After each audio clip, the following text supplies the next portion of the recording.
Another non-synchronous vibration fault is the electric motor faults.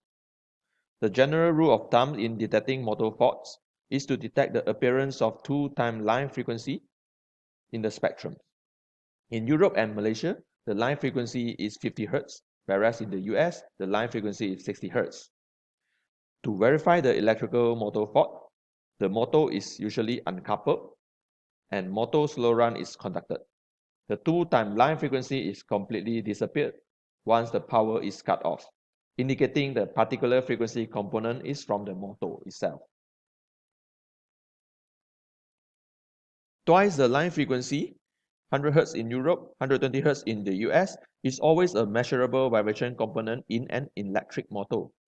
The common electrical motor faults associated to AC induction motor are stator eccentricity due to uneven stationary air gap between rotor and stator, rotor eccentricity due to rotating variable air gap between rotor and stator, rotor problems such as broken or cracked rotor bars, phasing problems such as loose or broken connector.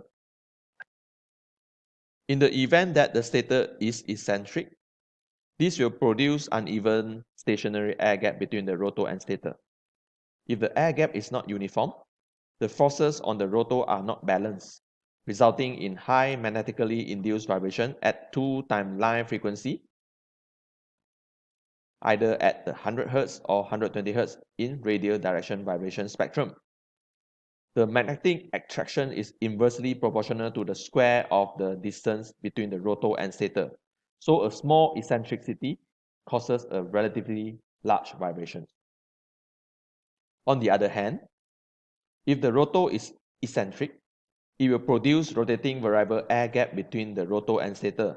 In this case, the radial direction vibration spectrum will show the two-time line frequencies, which is surrounded by the pole pass frequency sideband. It is noted that the pole pass frequency is equal to the number of poles multiplied with the slip frequencies, whereby the slip frequency is referred to the synchronous speed minus the actual rotating speed.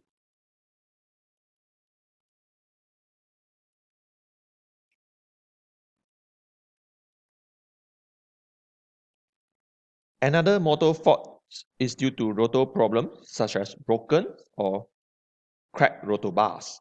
In this case, the radial direction vibration spectrum will show dominant 1 time RPM and its harmonics, or with pole pass frequency sidebands.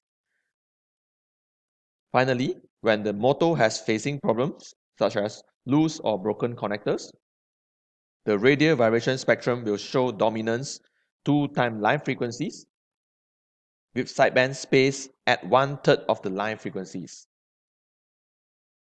After going through these 3 videos related to non-synchronous vibration machinery faults, by now you should be able to identify and differentiate some of the machinery faults like anti-friction bearing faults, beatings, resonance, cavitations, belt drive related faults, and electrical motor faults. In our next topic, you will see that there are also faults happen in the subsynchronous vibration energy regions for anti-friction bearings and belt drive system.